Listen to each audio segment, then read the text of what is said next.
Hi everybody, welcome back to another episode of your favorite disappointment. I'm your boy, Nut Butter here, fresh from the gym, giving you another fantastic review. So today we are reviewing Borderlands 3, which is of course the sequel to the smash hit Borderlands 2, which came out way back in 2012. Much like Borderlands 2, we have 4 Vault Hunters we can choose from. We have Mose the Gunner, Flak the Beastmaster, Zane the Underpowered, and Amara the Doctor Strange. The story follows the same type of formula as Borderlands 2. Pick a Vault Hunter, shoot some bad guys, get some loot, and stop a very over-the-top villain. Now, overall, the story, for me personally, fell a little flat. And I was kind of blinded by this when I did my first playthrough because I was just really excited to be playing another Borderlands. Even most of the characters for me, like Brick, Mordecai, and Tina, which are personal favorites of mine, fell flat for me. They're just kind of there occupying space and really had nothing to do with the overall story. The only characters I truly enjoyed were Wainwright, Hammerlock, and Raze, because they had an actual charm to them. They actually, said more that dealt with the story than just kind of being there. They actually had a charm, they actually had character development. There's something to them that I just really enjoyed. Now, one key aspect in all the Borderlands is comedy. Comedy is present, it's funny, it's good, it's always kind of like tongue-in-cheek, but in Borderlands 3, it falls flat on its face. My goodness, it was bad. Oh, knock off the head. Here I am, wasting ammo. I'm in. I'm alive. Now, don't get me wrong, there are some parts in this game which are funny, but most of the time it's just jokes being set up and just failing. You feel like you're supposed to laugh, but it's just not working. We cannot lose Atlas. One shot kill, what's up? Gameplay is where this game truly shines, and if the story and the characters were written a little bit better, we would have a real winner here. Now, I played this in normal mode, not easy mode, because I am not a child. I can take things on in normal mode, and I found normal mode to be a good balance between fun and challenging. Now, I did 2 playthroughs in Borderlands. I did Mose and Flak, and this made me approach areas and bosses differently. However, when approaching them differently, I didn't notice a difficulty change in the game. It kind of kept the same, which is good. Gunplay in this game is, well, it's just excellent. I mean, what else do you expect in Borderlands? I mean, you have so many options, so many gun manufacturers. I mean, there's a ton of ways you can approach areas and approach them differently because of the different variations of guns. Each manufacturer of gun has its pros and cons, but I found my personal favorite to be Jacobs. There's no real bells or whistles to Jacobs. They're just pure raw power. When you reload, there's no explosion, there's no, creating a little army of guns and going around shooting things. There's no real elemental damage effect. The only thing to them is ricocheting bullets, and that's it. It's just an overall fantastic gun manufacturer, in my opinion. I mean, some other people might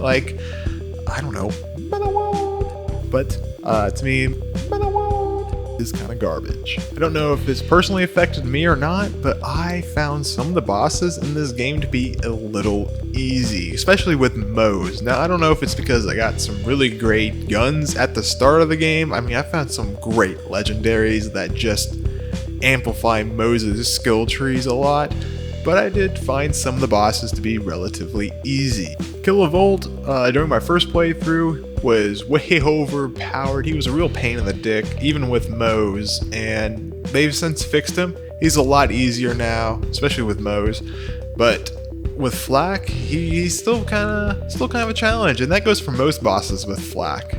But Mose definitely made some of these bosses a little easy. Not all of them, don't get me wrong, not all of them. Some of them, though, a little challenging, but most kind of easy. Fun stream. Damn. Unfortunately, I did find a majority of the missions in this game to be just very tedious. It's only until we got down to actually shooting that it became fun again. Part of that reason is because of the fucking dialogue in this game is just not on point, and especially from Lilith and the constant, hey killer, sup killer, go get him killer, save him killer, where you going killer.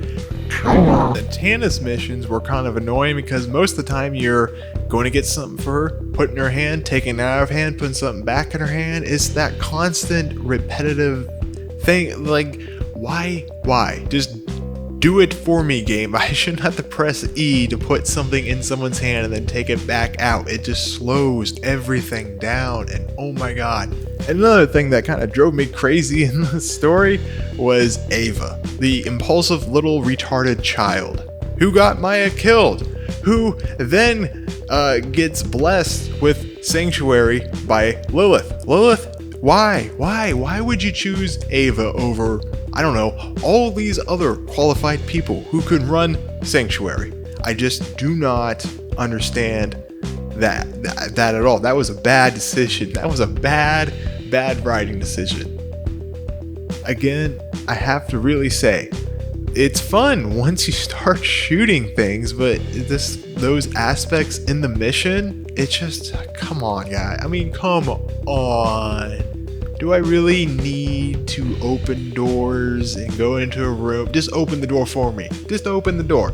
I don't need to press a button to open the door. It's small shit like that really just kind of like, after a while, after doing it so many times, it really weighs the whole experience down.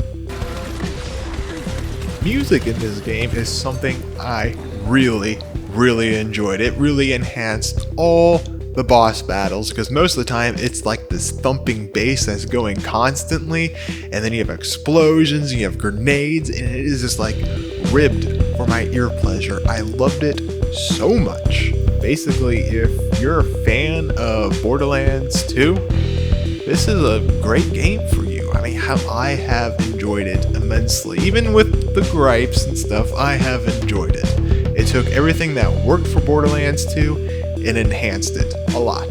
Hell, even like the small quality of life upgrades are fantastic. Like, I don't have to press E anymore to pick up ammo. I just have to hover over it and it comes to me.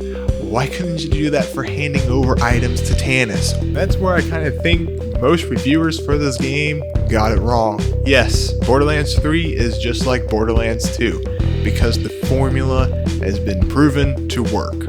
It's just fun to shoot things, blow them up, whatever, get some cool loot, and then do it again with that cool loot to get some better loot. That's all it is, and it's fun. How else can you say that? Now, the big question is Borderlands 3 worth the value, that $60 price tag? I mean, I want to say yes because I've had such a fun time playing this game. Hell, I'm still playing it and having a great time with it. If I want to think about this critically, I know deep down I cannot say yes. Now, I cannot simply recommend this game to new players simply because of Destiny 2. And I know Destiny 2 and Borderlands 3, they've been compared a lot. There are a lot of differences, but the core of it is the same. You shoot, you loot, you get rare shit. That's it. I cannot recommend Borderlands 3 to people who have never played it before because Destiny 2, it is free right now. I mean, yeah, you have to pay for Shadowkeep or whatever it is, but it's free. And at the core of it, it's the same as Borderlands 3. You'll shoot people, you'll loot, you get some rare loot, and you shoot more people. That's it. I mean, hell, in Borderlands 3, after you beat the game and the side missions, there isn't a whole lot to do right now except for farm. And for most people, that's not enough anymore. I know what you're saying. You're like, no, Destiny 2 and Borderlands 3 are so much more different. And I know. I do know. Believe me, I know. I played Destiny 2. It's missing skill trees. I mean, it's got, different perks in here and there for like classes or whatever, but if you're looking for a more RPG experience, Borderlands 3 is the go. But if you're just looking to have some fun, shoot some shit, hang out with your friends perhaps, Destiny 2 is the better value right now. With that being said, I would have to give Borderlands 3 a 6 out of 10. It's a fun game with great action, better gunplay, with tedious and at times repetitive missions that any fan of the series will spend hours in. Well boys, that's it for me today. Hope you enjoyed this review. Hope you found it as easily digestible as a McDonald's rib. And I hope to see you on my stream, twitch.tv/DeadlyNutterButter, live right now, in fact. I mean, look at this content you're missing out on. Rest in peace, Razor Death Adler, Elite, first of your name. You gave me so many good memories. We played Skyrim together. We played Borderlands 2. We played Battlefield. We played Battlefront. Oh shit. We watched a lot of incest porn together. Hump me, fuck me, daddy better make me show you.